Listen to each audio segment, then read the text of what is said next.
tous, mon nom est Mireille, je suis responsable événements et projets spéciaux à la 2C.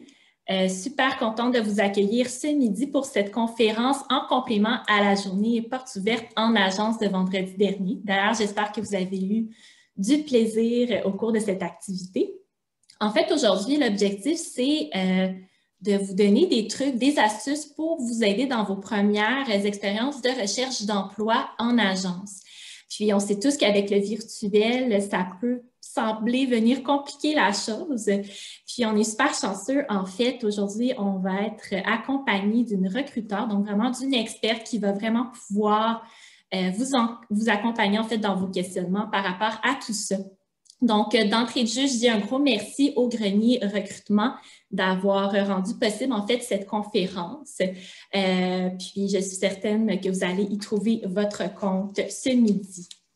Avant de passer au contenu, en fait, j'aimerais vous dire quelques mots sur la 2C.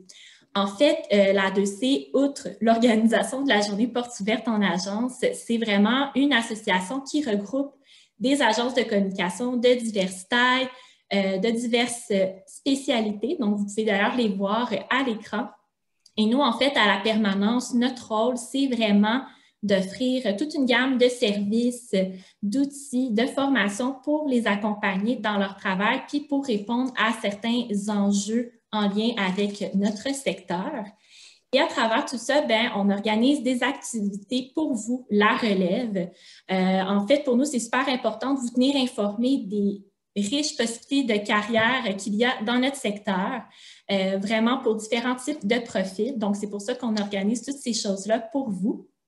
Notamment en cours, présentement, on a les concours relève qui permettent à des équipes d'universitaires de travailler sur des vrais mandats clients pendant plusieurs mois. Donc, si jamais c'est le type d'expérience concrète que vous recherchez, je voulais juste vous mentionner que la prochaine période de recrutement, c'est à l'automne prochain.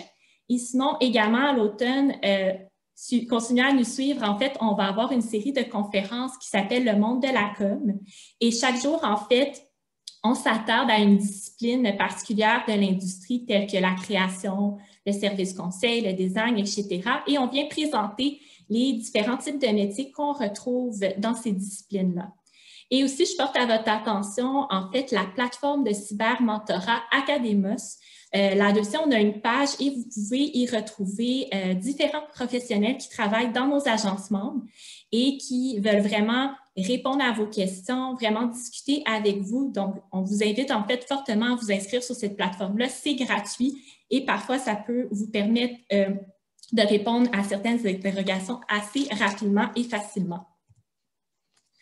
Donc, maintenant, je vous présente notre conférencière. C'est Julie Surprenant, qui est conseillère en recrutement au Grenier Recrutement. Donc, bonjour Julie. Bonjour Mireille. Alors, Julie, en fait, je tiens à te remercier d'avoir accepté à pieds joints de participer à cette initiative-là. Julie avait vraiment hâte de vous parler aujourd'hui, puis elle vous réserve en fait une conférence d'une quinzaine de minutes. Et ensuite, on va avoir une demi-heure pour pouvoir répondre à vos questions. Donc, ce que je vous propose, en fait, c'est pendant la conférence, si vous avez des questions, d'utiliser l'outil de chat pour nous les poser. On va pouvoir les cumuler, mais aussi, à la toute fin, on va pouvoir aussi vous permettre de prendre le micro pour poser des questions directement à Julie. Donc, Julie, je te laisse poursuivre. Merci Mireille. Je vais tout d'abord remercier l'A2C et son équipe, Dominique Villeneuve, Mireille, Jade, toute l'équipe, de m'inviter à venir discuter avec vous tous. C'est une chance extraordinaire de pouvoir communiquer comme ça avec la relève en communication. Alors, je remercie chaleureusement l'A2C pour cette invitation. J'imagine que vous avez tous et toutes complété des visites virtuelles la semaine dernière, je pense, dans des agences créatives. Alors, vous avez déjà pas mal un aperçu, en tout cas, un vécu virtuel. C'est pas la même chose que quand on visite live les endroits, mais vous avez quand même déjà une bonne idée de ce que c'est aussi une agence de communication créative. Alors moi, je m'appelle Julie, je suis recruteur, chasseur de tête depuis une bonne douzaine d'années dans le monde des communications. Ça fait bientôt 4 ans que que je me suis jointe à l'équipe du Grenier aux Nouvelles avec grand bonheur. Je ne sais pas si vous connaissez le Grenier aux Nouvelles. Est-ce que parmi vous, vous êtes déjà au courant de cette ressource? Écoutez, je vous invite à aller visiter notre site parce que le Grenier aux Nouvelles est un site de ressources qui pourrait vous aider grandement. On parle des nouvelles de l'industrie à tous les jours. Vous pourriez vous abonner à notre infolette qui est distribuée à 16 heures à tous les jours. C'est toutes les nouvelles et nominations, tout ce qui se passe dans l'industrie des coms est répertorié. On a une page emploi. Moi, je suis recruteur, je viens aider des fois les clients qui affichent des postes à combler. Des fois, on me confie des mandats de façon confidentielle, mais je suis quelqu'un qui est toujours impliqué dans le monde de l'emploi, dans le secteur des communications depuis très longtemps. Alors, on sait que depuis 1 an, bientôt, on vit une ère pandémique. Alors, ce pourquoi on se rencontre virtuellement aujourd'hui. C'est venu changer beaucoup les façons de faire. Ça a accéléré des processus qui commençaient quand même à voir le jour au niveau du télétravail et tout ça, mais quand même, on a vécu un grand coup dans les mollets de tout le monde là, parce qu'il y a des choses qu'il faut actualiser et tout ça. On vit une grande, grande révolution numérique depuis plusieurs années qui est venue aussi changer beaucoup, beaucoup les façons de faire. Hein. Le numérique est venu challenger beaucoup de choses dans le monde du travail, notamment les structures organisationnelles et tout ça. Tu sais, c'est une autre façon de communiquer. Je vous dirais que c'est ça. Présentement, on est dans une transition économique au niveau des façons dont on se sert des choses. C'est une transition générationnelle. En tout cas, on est vraiment dans le milieu d'une grande, grande révolution intéressante présentement.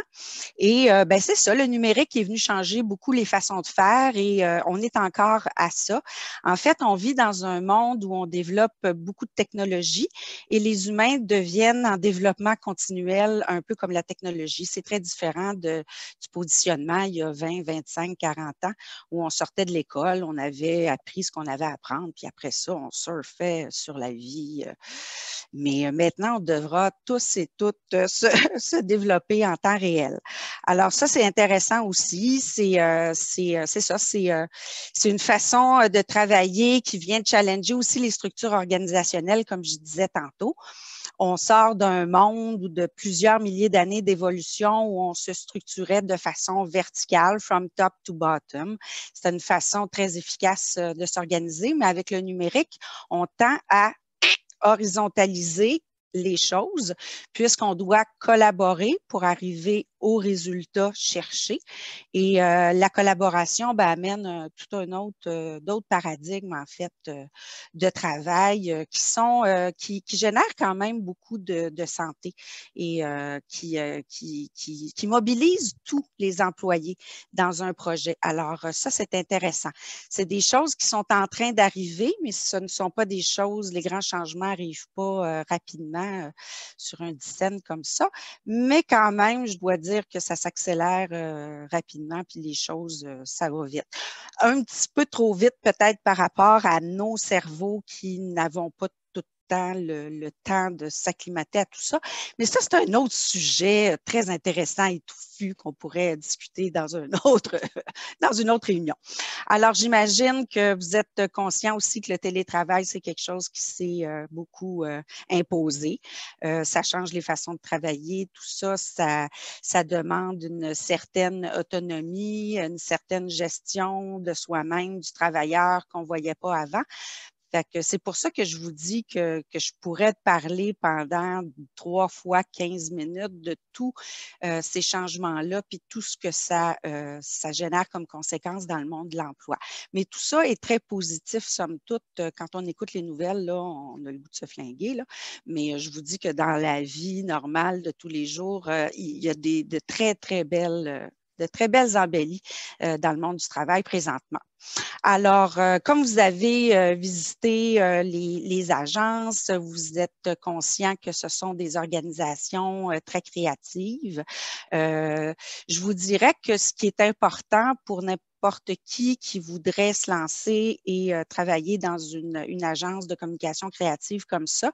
Il y a des valeurs actuellement que moi, je vois qui sont importantes et demandées de la part de tous les employeurs.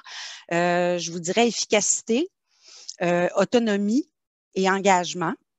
On cherche des gens, c'est ça, qui sont capables de s'autogérer, être capable de comprendre sa place et tout ça. Comme je vous dis, dans des systèmes organisationnels horizontaux, on est tous responsables de notre partie du travail et on vient tous travailler en équipe pour le bien du produit livré. Alors, il y a ça qui demande ce côté-là de l'engagement et de l'autonomie, là, à comprendre qu'est-ce qui est notre partie de notre rôle dans un projet. Mais pourquoi les agences créatives sont des organisations dans lesquelles vous devriez vous engager? C'est parce que ce sont des laboratoires formidables de créativité. Vous avez l'occasion de travailler sur plusieurs projets. Il y a une diversité de projets. Il y a une diversité aussi de secteurs. Vous allez travailler autant dans le milieu, vous allez vous pencher sur le milieu, mettons, de la bière, vous allez vendre des automobiles, vous allez vendre… Tu sais, il y a plusieurs secteurs intéressants. Et moi, je trouve que l'opportunité de commencer sa carrière en agence est extraordinaire parce que c'est une seconde école de culture publicitaire.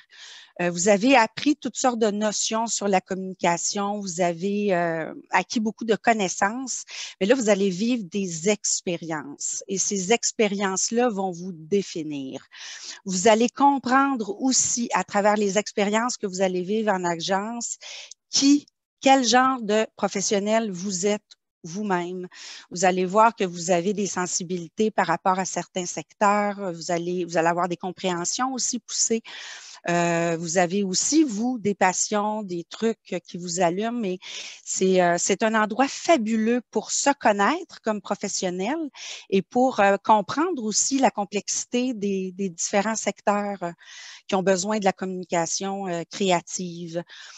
C'est un endroit aussi où vous allez être en contact avec des gens très inspirants, des gens qui ont accumulé une expérience importante dans leur champ d'activité.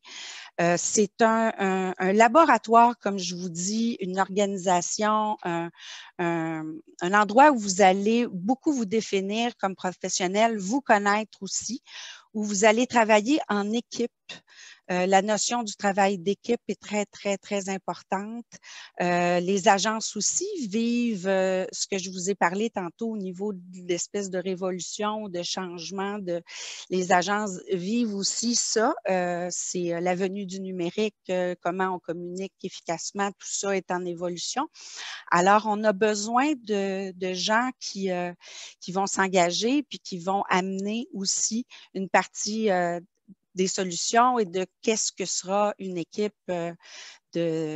créative au niveau des communications. Comme vous avez tous des formations, vous sortez tous de l'école, de l'université, de tout ça, vous avez acquis beaucoup de connaissances et moi, je vais vous parler de vos compétences et je vais vous parler de votre savoir-être parce que c'est une étape un peu dans notre développement d'apprendre des choses par rapport au sujet qu'on a décidé d'étudier, mais vous allez aussi, vous allez définir et vous allez développer des compétences. Dans le travail, en 2021, suite à la pandémie, tout ça, il y a eu beaucoup de brassage. L'écosystème, depuis un an, a beaucoup changé et tout ça. Et on cherche beaucoup. C'est sûr qu'on va regarder dans votre CV par rapport à un poste, si vous avez les connaissances et tout ça, les compétences, mais il faut que vous ayez aussi les expériences. Et moi, comme recruteur, je me dis, mon Dieu, qu'il faut aller chercher des compétences qui sont en dehors des connaissances. Ces compétences-là, je vais vous les nommer at large. Dans le monde des coms, bien sûr, ça vous demande une compétence en communication. Il faut être passionné, aimer, communiquer verbalement, de façon écrite, au niveau du vidéo. Je veux dire, tout est ouvert maintenant. maintenant. La collaboration est une autre compétence importante en agence aussi. Vous allez devoir collaborer avec vos équipes à l'interne, avec les clients que vous servez. Vous allez avoir à mettre la collaboration au centre de tous les projets sur lesquels vous allez travailler. Il y en a qui vont développer aussi des compétences de gestion, gérer des équipes avec le temps et l'expérience, commencer tranquillement à prendre un peu plus de responsabilité au niveau de la gestion des humains et des projets. Le leadership aussi, le leadership qui est en pleine révolution aussi. Moi, je suis d'une génération où on apprenait que le leadership était quelque chose au niveau de l'autorité, d'une capacité à imposer une vision et tout ça. Puis je vous dirais que le leadership actuellement est plus au niveau de la vision. Le leadership, c'est quelque chose où tu rassembles les gens, où tu les inspires. C'est presque prêcher par l'exemple, mais il y a quelque chose de ça. Le leadership, c'est pas quelque chose qui est externe à toi, c'est quelque chose qui est interne. Et c'est quelque chose que tu dois faire rejaillir. Mais ce n'est certainement pas du contrôle ni de l'autorité. C'est là que je vous disais qu'il y a un changement fascinant. Générationnel aussi, là, mais des attentes et des façons de concevoir le travail aussi. Je vous dirais aussi l'intégrité, la conduite responsable. On est dans une ère aussi numérique où la donnée circule et presque, en tout cas, met en jeu nos droits à la vie privée, etc. Alors, il y a quand même des trucs au niveau de compétences, d'intégrité, de conduite personnelle, d'éthique qui sont intéressantes à développer parce qu'on a des enjeux éthiques et de conduite responsable, je veux dire, qui s'en viennent là, par rapport au climat, etc., au réchauffement climatique et tout ça. Mais en tout cas, c'est vaste. Mais c'est une compétence qui est valorisée et demandée présentement. L'autonomie aussi professionnelle, je vous en ai parlé tantôt. Devenir un travailleur autonome, autant quand on est salarié vis-à-vis notre patron et nos équipes, ou comme travailleur aussi indépendant. Il y en a beaucoup là, qui deviennent des travailleurs autonomes. Faut que les humains cultivent leur capacité à s'autogérer, à se motiver, à se donner aussi des structures de travail, à revoir nos priorités, tout ça. Vous allez certainement en agence aiguiser vos capacités à prioriser, vous organiser, parce que ce sont quand même des endroits où ça bouge rapidement de façon efficace. Alors, voilà, la créativité et l'innovation, c'est comme la communication dans ce secteur-là. C'est quelque chose qui est très valorisé, de penser out of the box, des fois d'avoir des idées différentes par rapport aux choses qu'on connaît. Moi, j'aime parler, je commence à parler aussi comme recruteur, des fois d'amener des gens qui ont des expériences qui se croisent. Ça aussi, c'est intéressant. Maintenant, c'est à vous aussi, lors de vos expériences, d'identifier vos compétences et où vous êtes bon, dans quoi vous êtes moins bon et de souvent valoriser et de vous ajuster par rapport à ça dans le développement des professionnels que vous allez devenir. Maintenant, si je vous donne des conseils par rapport à comment sortir du lot et se démarquer en agence, c'est certain que je vous ai parlé tantôt, je vais les répéter encore, là, des valeurs là, que je trouve importantes à mettre de l'avant et à tout de suite aiguiser, l'efficacité, l'autonomie et l'engagement. Le nerf de la guerre dans l'emploi présentement, c'est de garder ses employés longtemps parce que ça coûte cher, former quelqu'un continuellement. On n'est pas dans une ère où on a, la formation d'un employé est toujours en train d'être évolutive. Alors, ce qui est très important, c'est de créer des crews de monde qui fit bien ensemble. Ça, c'est mon rôle d'aller mettre des valeurs où je mets des intuitions, où je vois qu'il y a des gens qui ont des fits ensemble. Là. Mais ça, c'est quelque chose que vous pouvez cultiver vous aussi comme travailleur, d'aller identifier identifiez des endroits où vous sentez qu'il y a quelque chose qui fait oomph dans Bédaine, là, normalement, on est à la bonne place. Tu sais, c'est le fun d'avoir d'avoir des attentes raisonnables, là, mais il faut avoir aussi un petit côté, faut qu'il y ait quelque chose d'intangible là, qui fait c'est le fun. Je suis certaine que vous avez peut-être déjà identifié des lieux ou des endroits où vous voudriez aller travailler. Ben, je vous conseille en fait, pour commencer, c'est d'élaborer un très bon CV. Un CV en 2021 doit tenir, d'après moi, maximum sur 2 pages. On peut parler avec des images maintenant. Je vois beaucoup de templates de CV intéressants là, qui circulent, mais on peut parler différemment sur notre CV, puis visuellement, c'est intéressant. On aime ça, voir quelque chose d'aéré, là, qui respire et tout ça. Vous pouvez mettre des rubriques, vous pouvez vous mettre en page comme ça vous tente. Les recruteurs, on aime ça. On voit souvent des templates, des canevas revenir, mais il y en a aussi qui prennent le temps de créer un document custom. Et ça, c'est intéressant. On aime ça, voir comment vous mettez en page, s'il vous plaît. Mais moi, un CV, c'est quand même un indice aussi de qui vous êtes, mais au moins, ce document-là va attirer l'œil d'un recruteur. Je continue à dire qu'il faut réviser ces documents-là. Il ne faudrait pas qu'il y ait de petites coquilles, de fautes d'orthographe, de trucs comme ça, des enlignements. C'est quand même le document que vous envoyez, c'est votre carte de visite. Alors, c'est un document qui va évoluer aussi avec votre carrière. Donc, c'est un document que vous devez porter une attention très, très, très particulière.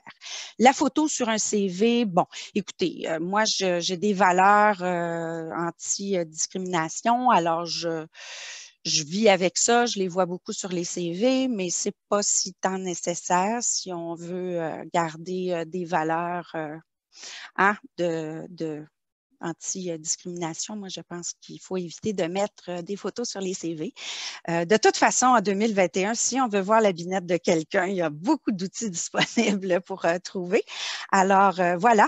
Donc, un CV, ça doit être un document nickel. Une lettre de présentation quand vous postulez. Ça, je vous donne aussi un conseil. Nous autres, au grenier, on voit des fois les habitudes de postulation de certains candidats. Moi, je vous invite à identifier certains postes que vous voyez ou certaines organisations, agences, bureaux et faire vos devoirs. Allez voir le site Internet, regarder, je veux dire, et dans votre lettre de présentation, il faut que vous démontriez que vous êtes attiré par cette organisation. Il faut que faut démontrer votre intérêt, votre enthousiasme. Et la lettre de présentation est très importante. C'est dans celle-ci que vous pouvez faire valoir vos valeurs, etc. Et c'est un texte où vous pouvez vous raconter plus de façon, voyons, au niveau de la prose. Là. Dans un CV, c'est souvent une checklist là, ou des points de forme ou des trucs comme ça, mais dans une lettre de présentation, vous pourriez expliquer dans vos mots votre motivation, pourquoi vous voulez aller travailler sur, qu'est-ce que vous pourriez aussi apporter et tout ça. Alors, moi, je pense que c'est quelque chose à ne pas négliger. De postuler sur une vingtaine d'opportunités la même soirée, parce que là, on panique, on aurait le goût mais il y a de ça aussi des fois là, qui vous dessert. Je vous invite aussi à réseauter le plus possible. En temps de COVID, bon, c'est pas facile, c'est moins agréable virtuellement qu'en personne, mais je pense que quand les choses redeviendront normales, moi, je vous invite à participer aux événements. L'A2C en a de formidables à vous proposer annuellement. Vous pouvez aussi consulter sur notre site Internet. La plupart des événements sont répertoriés. En attendant, il y en a beaucoup qui sont virtuels, mais c'est une très bonne façon de garnir son réseau, de faire des rencontres, de vous faire connaître aussi de ce milieu-là. Alors, ce ne sont jamais des occasions à négliger. Je vous aussi conseille, comme professionnel, vous avez complété probablement votre formation académique, mais comme je vous disais tantôt, on est dans un monde en perpétuelle évolution. Alors, le professionnel que vous allez devenir va devoir probablement probablement se former régulièrement. Si vous avez une curiosité numérique, tantôt, j'ai passé un petit peu par-dessus cette valeur-là quand je vous ai énuméré des compétences importantes, mais la littératie numérique aussi, là, vous êtes d'une génération, vous autres, préformatée, alors vous êtes déjà, c'est déjà très naturel pour vous, mais de continuer à vous, si vous êtes curieux de quelque chose au niveau numérique, de choses des fois très techniques, je vous invite à bonifier le professionnel en vous et à vous former sur des sujets qui pourraient vous aider, même des fois dans des disciplines qui ne seraient pas nécessairement dans votre trajectoire à vous, mais qui pourraient ajouter. Le monde aussi de demain, il manque certaines ressources numériques. Ça va tellement vite qu'on forme des générations, mais on n'est pas tous habitués à tout ça. Alors, c'est ça, ça va vous apporter beaucoup si vous continuez à vous former et à vous mettre au courant de tout ce qui se passe dans le monde des communications.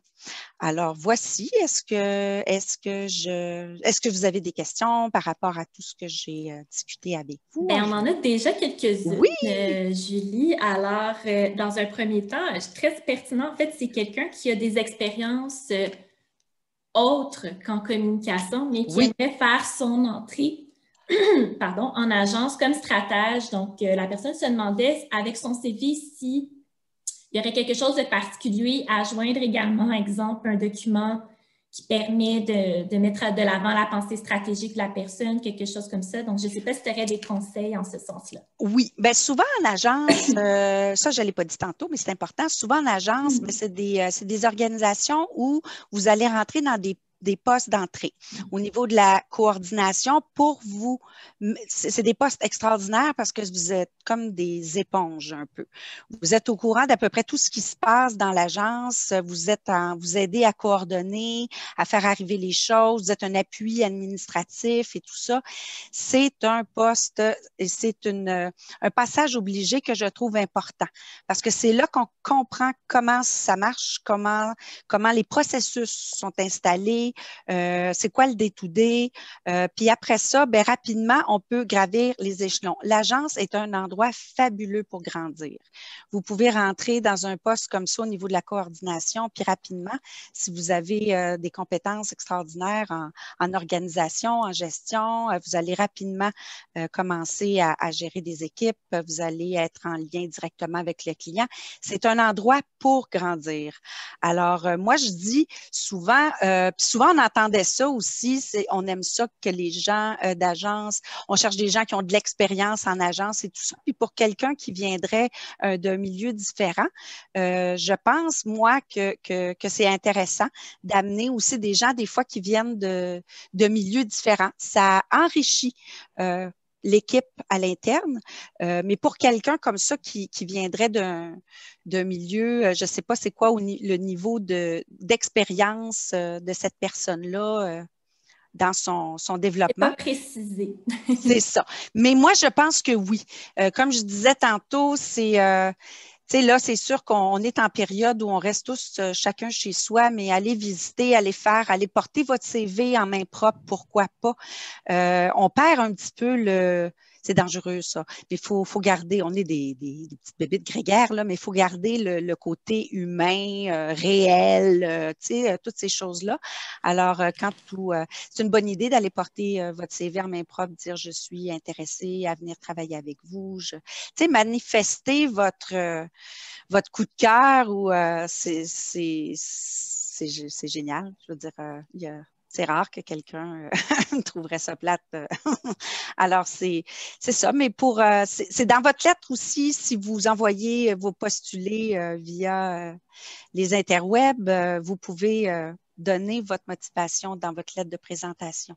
Mais moi, je pense que toutes les organisations peuvent accueillir des gens qui viennent de différents milieux actuellement. C'est un contexte qui permet ça présentement. Et le contexte l'exige aussi un petit peu de par on est à arriver là, dans l'ère numérique où tout le monde va être up-to-date là-dedans. Mais il y a quand même aujourd'hui, à ce jour, 3 générations qui cohabitent dans le monde de la communication, puis dans le monde du travail en général. Mais ces 3 générations-là n'ont pas du tout eu le même vécu professionnel ni les mêmes attentes. Fait que c'est ça. Ça va prendre encore quelques années là, avant que tout ça s'harmonise. Mais je pense que oui, le monde des communications peut apporter ou la même chose. Je veux dire, il y a beaucoup de gens qui viennent ou qui ont connu des carrières intéressantes en agence, qui changent, qui s'en vont travailler dans d'autres milieux puis qui amènent leur créativité. Alors, de devenir un spécialiste de la communication en 2021 est quelque chose que vous pouvez apporter dans tous les secteurs économiques. J'aurais d'autres questions au niveau CV, Julie.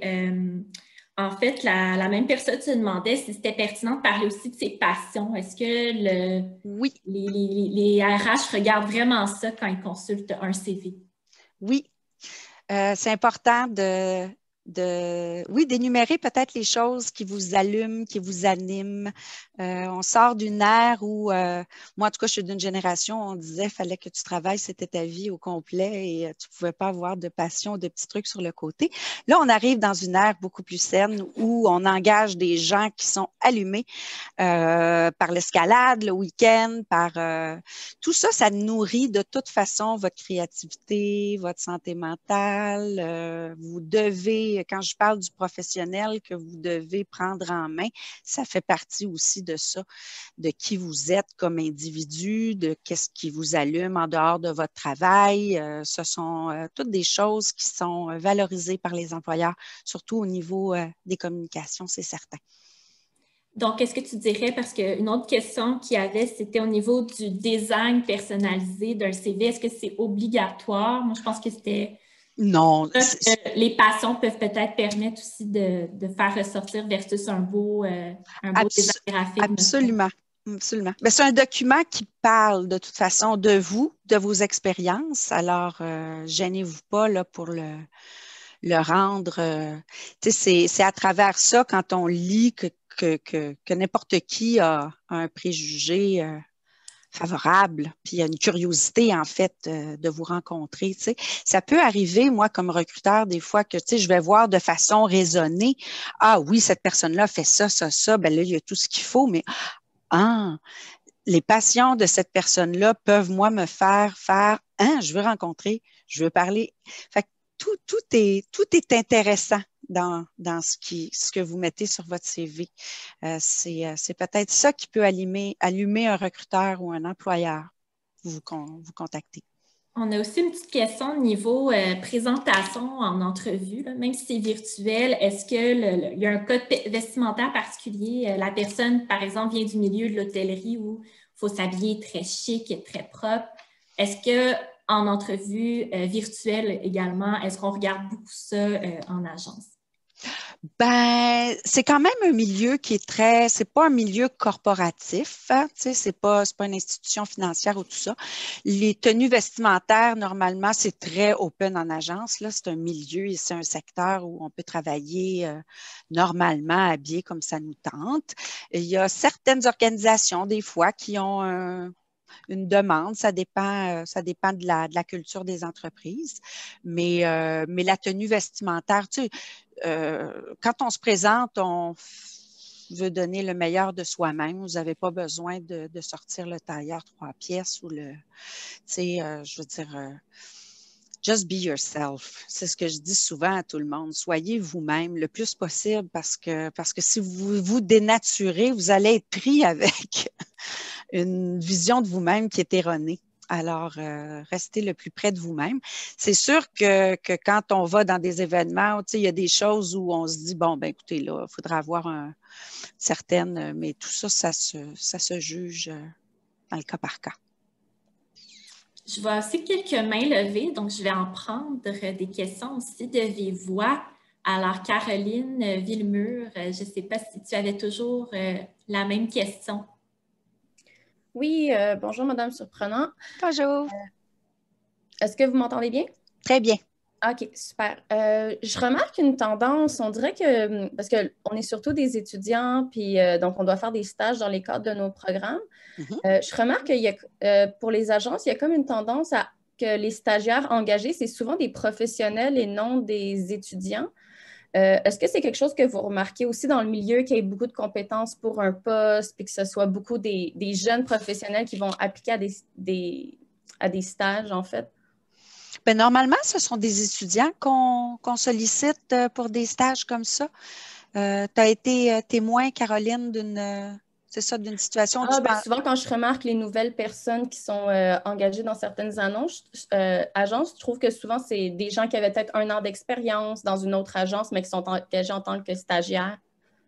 Je me Ah, demandais si c'était quelque chose qu'on voyait souvent. normalement, les stages comme ça vont solliciter les étudiants. Alors, c'est sûr que des fois, moi, ce que j'ai vu ce que j'ai constaté des fois, c'est que quand il y a des périodes de croissance où les agences, ils sont dans un- une période de rush ou de quelque. Tu sais, des fois, on va me dire, j'ai besoin de quelqu'un, mais là, rapidement, on ne pourra pas la former. J'ai besoin de quelqu'un Mm. qui aurait l'expérience déjà, tu sais, qui sait exactement comment un brief est composé, tout ça. Tu sais, des fois, on voudrait aller chercher ça, mais c'est pas toujours le cas. OK. Donc, Ça dépend stage, de c'est la surtout étudiant. situation, mais un stage, normalement, c'est pour vous autres que c'est intéressant aussi, là, d'aller. Fait que OK. je serais surprise de savoir qu'on va chercher des gens comme ça, à moins que ce soit un. Mais j'ai l'impression, en fait, qu'il y a beaucoup de compétition, puis qu'on prend vraiment la crème de la crème qui a souvent déjà de l'expérience dans le milieu. Ah, ça dépend des situations, ça dépend des postes à pourvoir et tout ça, mais non, je pense que le milieu est très gourmand, curieux en tout cas, besoin de vous comme relève, là. C'est normal, là, c'est un renouvellement constant et normal là, des forces vives. Puis une deuxième question, je me demandais comment vous suggérez d'amener la question du salaire en entrevue. C'est quelque chose normalement c'est une question qui va vous être posée. Normalement, en entrevue, moi, comme recruteur, c'est quelque chose que je vais demander. Un employeur directement pourrait vous demander quelles sont vos attentes salariales. Je vous invite toujours à être le plus transparent possible là, de votre valeur, de ce que vous pensez que vous méritez à ce moment-là de votre carrière et tout ça. C'est des choses qui doivent être absolument abordées, c'est certain, lors d'une entrevue. Alors, il faut que vous ayez déjà une bonne idée de quelles sont vos attentes et qu'est-ce que vous avez besoin. Puis à titre comparatif, est-ce que vous suggérez que ce serait une bonne pratique de regarder sur JobBloom ou des choses comme ça pour regarder c'est quoi le salaire à l'entrée ou des choses comme ça? Ben, il y a plusieurs solutions comme Pour ça, avoir une idée des numériques, oui, fourchettes. où on peut aller voir à peu près, oui, combien un poste comme ça à Montréal. Tu sais, il y a plusieurs données là, qui sont accessibles où vous pouvez aller voir ces trucs-là. OK. Merci. Bienvenue. Je vois aussi la main de Julie Perronnet. Donc, Julie, si tu es prête à poser ta question. Oui, merci beaucoup pour la présentation, c'est vraiment intéressant. Euh, Merci. je me demandais pour une première expérience, pour après vouloir travailler en agence, est-ce que vous conseillez plutôt de privilégier peut-être un poste en marketing dans une entreprise assez connue qui permettrait d'avoir peut-être une crédibilité sur le CV grâce au nom et puis aussi le fait d'en apprendre plus sur une industrie assez spécifique qui pourrait être intéressant pour les agences, Oui. ou alors plutôt aller privilégier une petite agence marketing, peut-être moins connue, mais qui permet d'avoir un pied en agence? Bien, toutes les expériences sont bonnes, Julie. C'est une expérience intéressante aussi d'aller travailler du côté de l'annonceur plutôt qu'en agence. Moi, je dis souvent, ça amène des choses, c'est intéressant. C'est une expérience où on comprend c'est quoi l'attente de l'annonceur, de la personne et tout ça. Il y a quand même toujours des gens de communication qui vont travailler des deux côtés. Les deux côtés nourrissent les deux côtés. Alors, c'est intéressant. Euh, Toutes les expériences sont bonnes, Julie, pour commencer. C'est certain. Il n'y a pas de mauvais chemin. Super, merci. Il y a que le vôtre. Jean-Christophe Lemoine, je pense. Ouais, merci. Dans le fond, moi, ben, juste pour commencer, vraiment, merci pour la présentation aujourd'hui. J'ai une Plaisir. question peut-être un peu plus comme personnel dans l'expérience que j'ai vécue. Dans le fond, je suis à la recherche d'un stage en ce moment. Puis peut-être ça va être utile pour du monde aussi.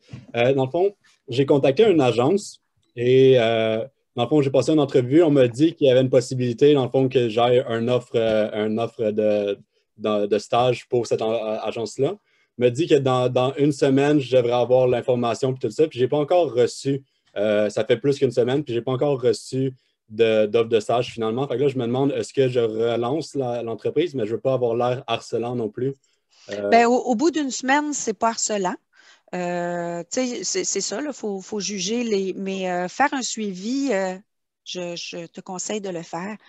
Je n'ai pas eu de nouvelles encore, je m'en viens juste vérifier. Est-ce que c'est toujours. Il n'y a pas de souci. Non, moi, ça faites-le aussi, hein, quand vous allez dans des rencontres, des entrevues, si vous n'avez pas de nouvelles, des fois, les gens sont débordés. D'envoyer un petit courriel suite à une rencontre aussi. Merci beaucoup pour l'opportunité de vous avoir rencontré. J'ai apprécié ma rencontre. Tout ce que vous faites comme ça, des suivis personnalisés, c'est bon. On est à une ère où on a automatisé beaucoup, beaucoup de choses. Puis, je vous dirais que mes antennes voient un retour au suivi, à des choses, un petit appel, quelque chose. Il n'y a rien de... Il n'y a rien de. C'est sûr que si on fait des suivis à tous les jours, puis qu'on revient systématiquement, puis qu'il n'y a pas de réponse, à un moment donné, il faut slacker la poulie, comme on dit. Mais oui. Moi, je suis une grande, grande fan des suivis. Je pense que ça montre aussi votre sérieux par rapport au processus et votre degré d'engagement. Et tout ça, est intéressant. Super, merci. Alors, oui. Je passerai maintenant le micro à Jess Bonilla. Oui, bonjour. Merci pour la parole. Ça va bien? Oui, bien, merci. Moi, j'ai 3 questions. Je ne sais pas si c'est quoi. La première fois, je suis allée dans une d'emploi, puis il fallait que je fasse une elevator pitch. Mais je ne savais pas comment être différent. C'est juste comme dire comme mon école, c'est quoi mon expérience. Je voulais savoir des trucs pour être un petit peu plus différent pour démarrer. Jess, ils vous ont demandé de faire comme un pitch Oui. OK. Ah oui, il y a toutes sortes des fois de façons que les gens vont vous demander de vous présenter, des fois par vidéo. Il y a des fois, vous allez peut-être vivre aussi des expériences d'entrevue virtuelles où vous allez parler à personne. Vous allez avoir votre webcam d'allumé, puis on va vous poser des questions, tout ça. Des fois, on va vous demander comme ça de faire un pitch de vous-même, de parler, de faire une vidéo aussi.